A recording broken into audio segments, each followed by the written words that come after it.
Bonjour et bienvenue à tous. Aujourd'hui, nous allons disséquer un phénomène intrigant qui a secoué l'un des géants financiers d'Asie, la bourse de Hong Kong.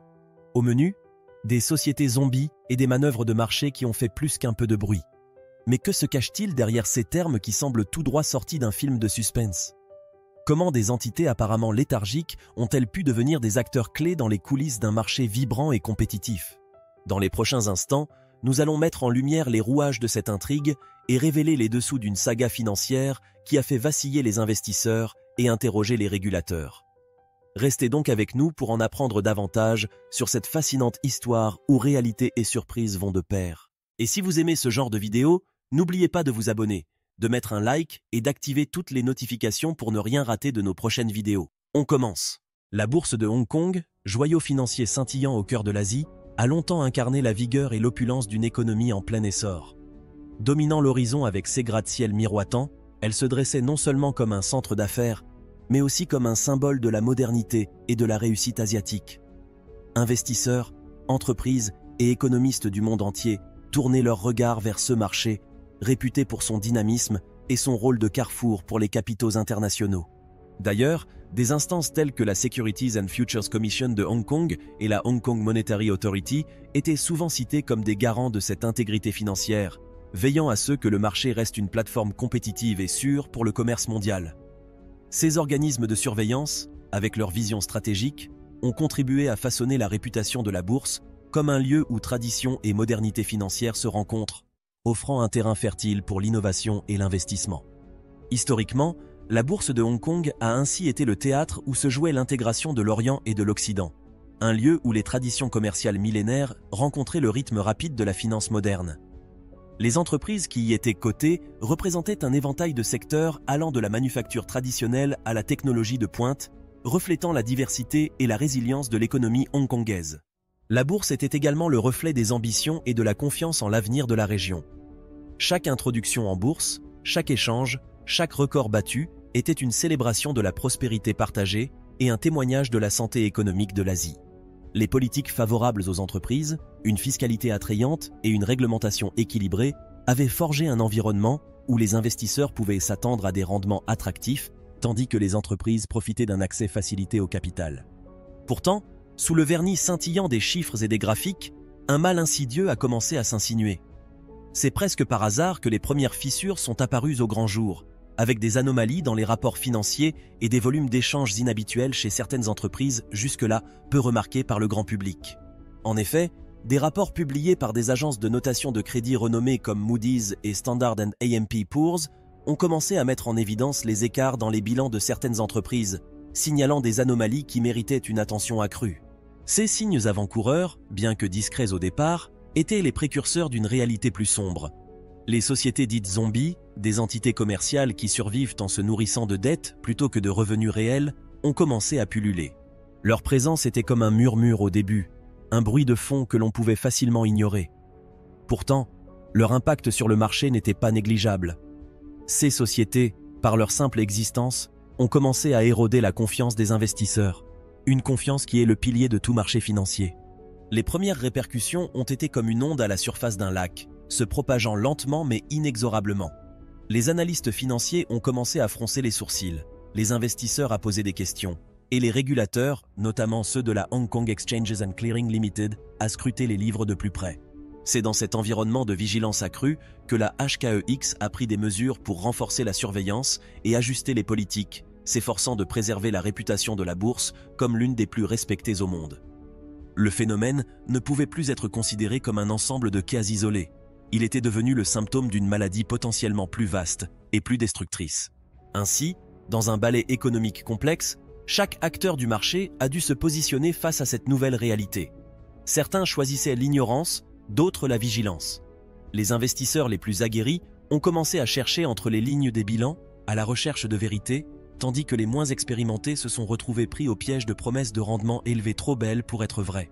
Dans ce contexte, l'histoire de la bourse de Hong Kong et de ses sociétés zombies est devenue peu à peu un récit captivant, non seulement pour les acteurs du marché, mais aussi pour le grand public. La curiosité s'est transformée en inquiétude, l'inquiétude en quête de réponse. Comment un tel phénomène a-t-il pu se développer? Quelles étaient les failles qui avaient permis à ces entités de prospérer dans l'ombre? Pour répondre à ces interrogations centrales, il convient de plonger dans les détails de ce qui a permis l'émergence et la prolifération des sociétés zombies à Hong Kong. Le phénomène s'est en fait développé subtilement, alimenté par une période de croissance économique rapide où le capital abondant cherchait de nouvelles opportunités de rendement. Dans cet élan de croissance, certaines pratiques essentielles de vérification ont été négligées, permettant ainsi aux sociétés zombies de s'immiscer dans les failles d'un système autrement robuste. Les lacunes qui ont permis à ces sociétés de prospérer résidaient dans une combinaison de réglementations laxistes, d'une surveillance insuffisante et d'une mentalité de marché axée sur la croissance à tout prix. De plus, les mécanismes de contrôle interne des entreprises, qui auraient dû détecter et empêcher les pratiques risquées, ont souvent été insuffisants ou négligés.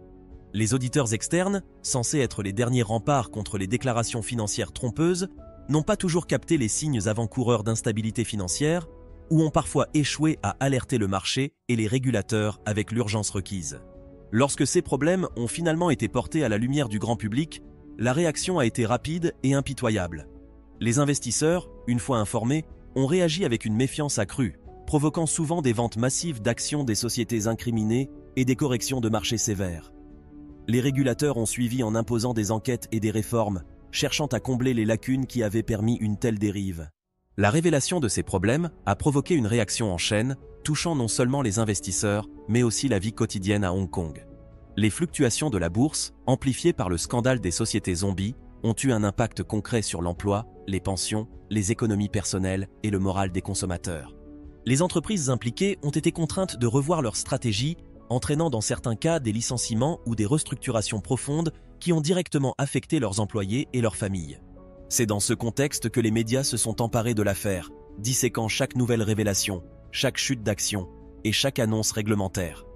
Des experts se sont exprimés dans des talk-shows, des articles de fond ont été publiés, et les réseaux sociaux ont bruissé de spéculations et de théories. Ce n'était plus seulement une affaire de chiffres et de taux, c'était devenu une question de confiance et d'intégrité. Au fur et à mesure que l'enquête progressait, dévoilant la portée et la profondeur des pratiques discutables, une image plus claire a commencé à émerger. Des rapports d'audit ont exposé des défauts dans la surveillance et la gouvernance, des réunions d'actionnaires ont été teintées de tensions alors que des questions difficiles étaient posées, et les autorités ont été pressées d'agir. Et tandis que le monde observait, les rouages de la justice financière ont commencé à tourner. Des enquêtes approfondies ont été lancées, menant à des audiences, des débats parlementaires et même à des réformes législatives. Chaque action prise semblait être un pas vers la restauration de l'équilibre et la réassurance d'un marché ébranlé par le doute. Les actions entreprises par les autorités ont envoyé des ondes à travers le paysage financier de Hong Kong, annonçant une ère de changement imminent. Les réformes législatives, en particulier, ont marqué une étape décisive dans la réponse institutionnelle à la crise. Des lois plus strictes et des lignes directrices plus claires ont été établies, non seulement pour pénaliser les infractions déjà commises, mais également pour prévenir de futures dérives. À mesure que les réformes prenaient forme, les entreprises ont dû se conformer à des normes plus élevées de divulgation financière. Les audits sont devenus plus fréquents et plus rigoureux, et les conséquences pour la gestion frauduleuse ont été sévèrement renforcées. Ce remaniement a entraîné une véritable introspection au sein des entreprises, les obligeant à évaluer non seulement leurs pratiques comptables, mais aussi la viabilité à long terme de leurs modèles économiques. Dans le même temps, l'attention s'est portée sur l'éducation financière des investisseurs, les incitant à devenir plus avertis et plus sceptiques quant aux promesses de rendement rapide. Les séminaires, les ateliers et les plateformes en ligne ont fleuri, offrant des ressources précieuses pour comprendre les intrications des marchés et les implications des nouvelles régulations. Les conséquences de ces changements ont été palpables. En effet, la bourse de Hong Kong a manifesté des signes de progrès tangibles, une meilleure transparence pour les entreprises cotées et un élan renouvelé vers des investissements fondés sur des bases solides. Cependant, ce tableau positif ne doit pas occulter la prudence nécessaire. Tandis que le marché s'efforce de regagner la confiance érodée, il avance avec une conscience renouvelée des risques, forgeant sa résilience sur la réalité d'un paysage financier en constante évolution. Engagée dans un chemin de transformation, la bourse de Hong Kong évolue, tirant des enseignements du passé pour façonner son avenir. Les institutions financières, armées d'expérience, restent alertes, sachant qu'un marché véritablement sain est celui qui continue de questionner, d'innover et de s'adapter. C'est dans cette dynamique d'apprentissage et d'évolution que la bourse se reconstruit, non pas en revenant à ce qu'elle était, mais en aspirant à ce qu'elle doit devenir. Ainsi, la bourse de Hong Kong s'illustre comme un exemple de la capacité d'un marché à se redresser après un scandale, tout en conservant la sagesse acquise lors de ces turbulences. Cet équilibre délicat entre la consolidation des acquis et la navigation prudente vers l'avenir est ce qui caractérise désormais son identité. Elle se distingue par sa capacité à assimiler les leçons, à optimiser les stratégies de risque et à renforcer la vigilance, tout en mettant en lumière que la maturité et la capacité d'adaptation sont des atouts inestimables pour toute institution, indépendamment de son histoire ou de sa longévité.